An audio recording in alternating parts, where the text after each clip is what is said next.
Al Pacino, 11:30 tonight. Is Evel Knievel. I'm a professional daredevil.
Now start your camera. And we're minus 5. 5, 4, 3, 2, 1.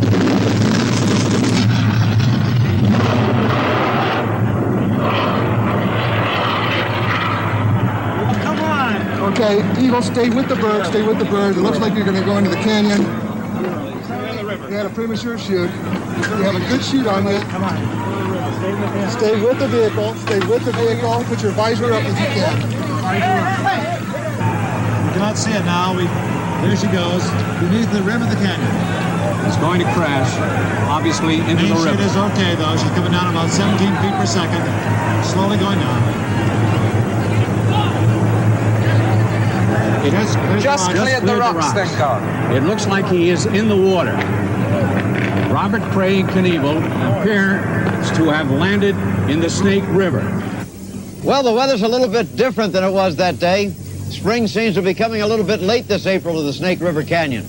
However, at that moment, just about everybody thought that Evel Knievel had, in fact, fallen right into the canyon. Everybody, that is, except the comparatively few people who were down here in the river on rescue boats, particularly in this boat, because this is the very boat that eventually performed the rescue of Evel Knievel.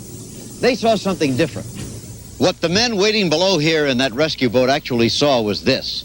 He came across those 4 dead trees on the rim of the canyon.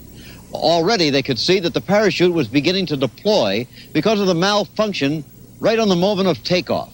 Still, the power of the rocket carried him all the way across to the far rim of the canyon. As a matter of fact, if the air had been still, he would have made it. He would have come down on the far side. But there was a strong headwind, and it began to blow him back.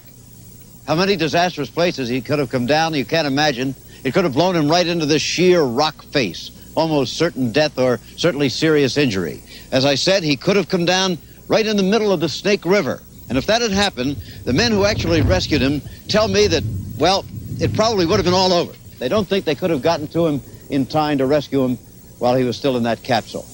But what actually happened in specific detail was this. Can you see that sheer rock face with a big flat rock sitting on top of it there? Well, he hit that a glancing blow. And then, most fortuitously, as the parachute began to collapse, he kind of half fell, half slid down a 100-foot sheer rock face, at the base of which there is growing kind of scrub pine, little trees and bushes. Bit by bit, this slowed him down just enough that the man called Evel Knievel came out of that whole adventure with little more than a bloody nose. You would think that even Evel at that point would have imagined that they were trying to tell him something. He had called their bluff. They said he'd never try it. He had tried it. He had come out of it safely. But with him, there was still much more to come. Evel went to London's Wembley Stadium and attempted to jump 13 London buses, but came up short. His injuries were extensive: a compression fracture of a vertebra, fractured hand, and damaged hip. And although he forced himself to walk out under his own power, he told the crowd he was quitting. Evel reconsidered that decision, made in an emotional and painful state of mind, and decided that he would make one last jump. 14 buses in Ohio. And he's not hesitating. He'll go. Evel Knievel, who was ending his regular Army service as an enlisted man, a private, when Wide World debuted 15 years ago, certainly is one of the more unusual people we've seen.